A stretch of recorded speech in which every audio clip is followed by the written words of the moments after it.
উফ, যেভাবে আজকে ইন্ডিয়া খেললো আর যেভাবে জিতলাম আমরা, এই দিনটাকে কোনোদিন ভুলতে পারবো না। এটা আমাদের কাছে সত্যি খুব একটা খুব গর্বের বিষয় ভারতীয় হিসেবে। 1983, 2007, 2011, তারপরে 2024। 2011 পরে দীর্ঘ 13 বছর পর আমরা ওয়ার্ল্ড কাপ চ্যাম্পিয়ন হলাম। এটা সত্যি খুবই গর্বের বিষয়, শুধু আমার জন্য নয়, 150 কোটি ভারতীয়দের জন্য এটা একটা খুবই হচ্ছে গর্বের বিষয়। এই যে খুশিটাকে সত্যি কোনো রকম ভাষা নেই, এই খুশিটাকে আমরা কীভাবে বলবো।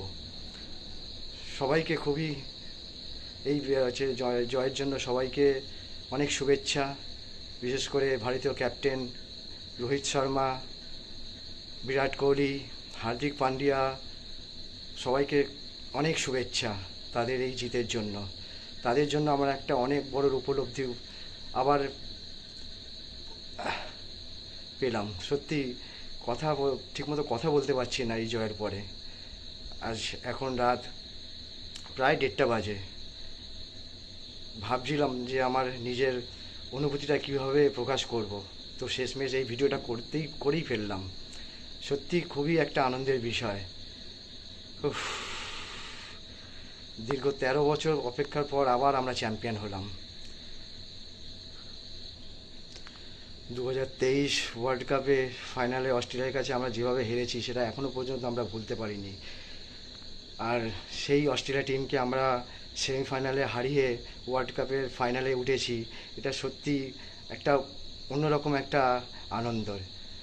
আর সেই পরাজয়টাকে আজকে আমরা ভুলতে পেরেছি এই জয়ের মাধ্যমে।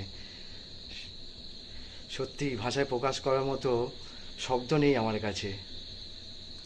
এই পুরো টুর্নামেন্টে জসপ্রীত বুমরা যেভাবে বোলিং পারফরমেন্স দিয়েছে, এরকম বোলিং পারফরমেন্স আমি যতদিন পর্যন্ত ক্রিকেট খেলা দেখছি, আমি তো ক্রিকেট খেলার অনেক বড় ফ্যান, কিন্তু এরকম বোলিং পারফরমেন্স আমি কোনোদিন দেখিনি।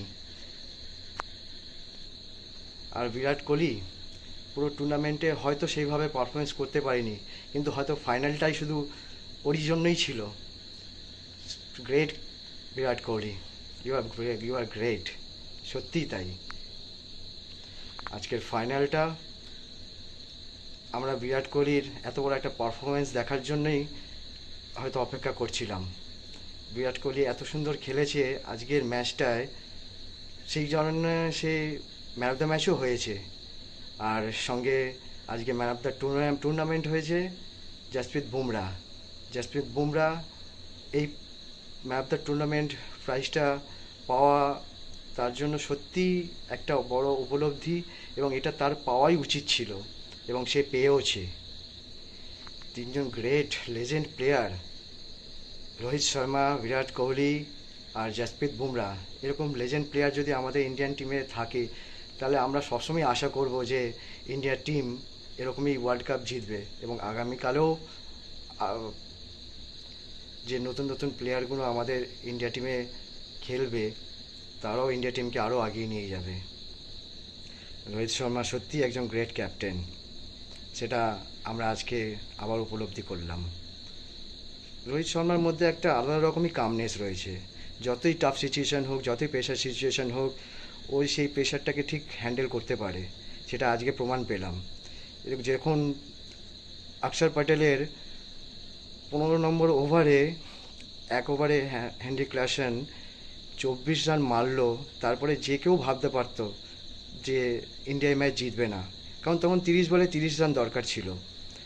কিন্তু সেই ওভারের পরেই রোহিত শর্মা কী করলো, জসপ্রীত বুমরাকে বলটা দিল, এবং জসপ্রীত বুমরা কী করলো, সেই ওভারটা কিন্তু খুবই ক্রিটিক্যাল ছিল, দারুণ বোলিং করলো।